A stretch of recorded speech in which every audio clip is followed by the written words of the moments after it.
Welcome, adventurers. What's going on, guys? My name is Cody. This is Taking 20, a channel about all things role-playing games. And today we're going to do something a little bit different because we have a lot of information from the Wizards of the Coast stream of many eyes that just happened over this past weekend.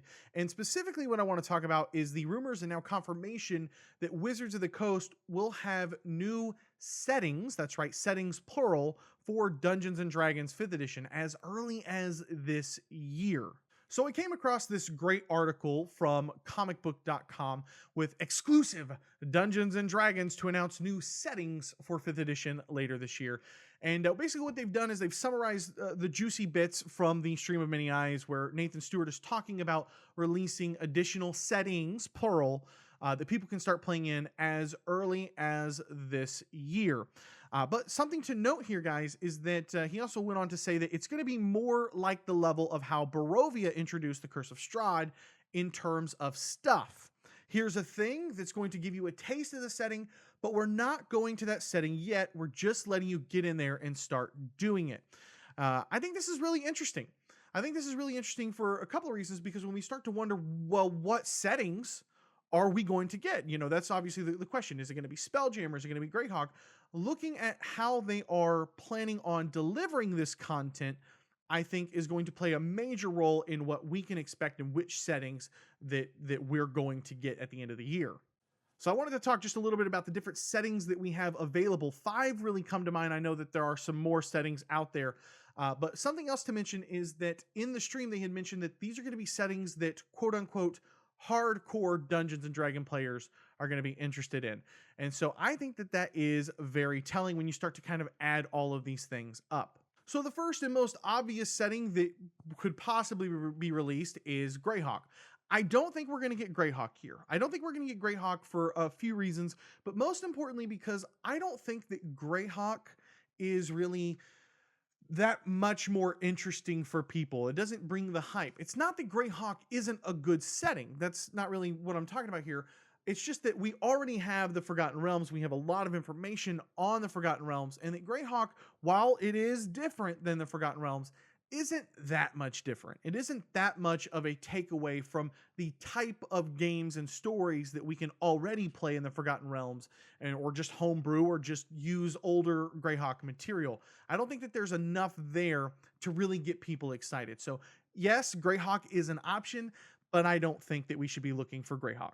The next setting we have, of course, is Dragonlance. Now, I'm going to be honest, I don't care for Dragonlance, the setting, as much as I like Dragonlance and hype Dragonlance, the books, the stories, the characters from Margaret Weis and Tracy Hickman. Those are the things that I really love and get really passionate about. And I know that there are some quote-unquote hardcore Dungeons & Dragons fans out there that are totally into Dragonlance, love Dragonlance, are all about it. It's interesting to me because I think that this one is a possibility to get as one of our few settings, because I think that you could deliver enough flavor for Dragonlance, have it be just different enough to actually have enough material to write for it. And of course it could hype people. I don't think that Dragonlance is going to get a full Dungeons & Dragons 5th edition setting book, at least for now, at least until something else changes, really. That's really what I mean. Until something else changes and they start really going hard and heavy after the settings, then I think we would get a Dragonlance book. If they're talking about releasing just kind of a small, maybe PDF-like supplement for hardcore Dungeons & Dragons fans, I think Dragonlance could very well be a possibility. Next on this list of possibilities, and one that I think is probably really starting to build some steam and some hype behind, is Dark Sun. Now, Dark Sun is different enough to give a different feel for the game. I think that's important, because why spend time and writers' money, because writers aren't free, why spend time and money coming up with a PDF or whatever type of supplement you want to release if it doesn't provide at least some kind of a different experience?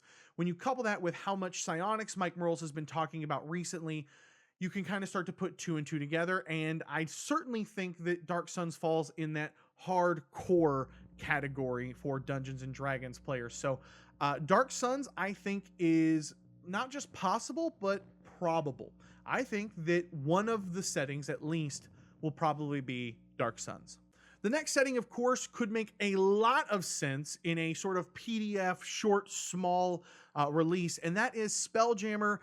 And I'm going to put a caveat on here, Spelljammer / Planescape, because while those are two totally different settings, I do think that it would be plausible for Wizards of the Coast to kind of marry those a little bit and maybe tie them into one another, kind of like how they did with Barovia into the Forgotten Realms.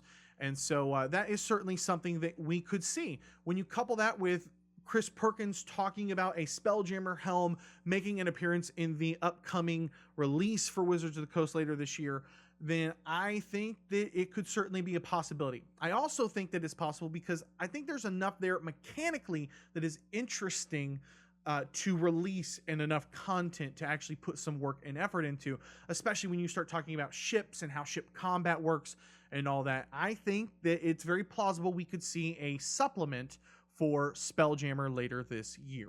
Now, the last setting that I want to talk about is Eberron. Eberron, man, I really don't have a good feel on how Wizards of the Coast is going to approach Eberron. I feel like a lot of people have been asking for it. Certainly the stuff that Maze Arcana is doing has brought some interest about the particular setting. You know, Dungeons & Dragons Online, DDO was set in Cannith. People like Eberron. It could certainly fall in that category of hardcore D&D fans. Does it offer enough different type of gameplay from Forgotten Realms? I don't know. I don't think so. I don't think it offers enough. So maybe it's just a small setting supplement here, and there's not a lot mechanically. It's going to just be a lot of fluff. That wouldn't surprise me. But it also wouldn't surprise me if Wizards of the Coast just said, okay, we're going to release Dark Sun and we're going to release Spelljammer, and our secret book that we're going to announce in July that we haven't told anybody about, that's going to be a big fat Eberron book. That wouldn't surprise me either. So Eberron, I'm going to put in that question mark category. I really don't think we have a good feel on how Wizards views this particular world from Keith Baker. I, of course, want to give a huge shout out to all of the kick-ass patrons over at welcomeadventures.com. It's because of you guys that I can continue doing this. And so if you like what I do here, you want to see more content like this, head over to welcomeadventures.com to snag some rewards for yourself. If this is your first time here and you love role-playing games as much as I do, I'd love to have you subscribe. Every week I put out new videos on GM tips, player tips, tutorials, and more. So if that sounds like something you might be interested in, just hit that subscribe button down below and come join us. Thank you guys so much for watching. My name is Cody, and may your games be filled with awesome memories and even better friends. I'll catch you guys next time. Yeah.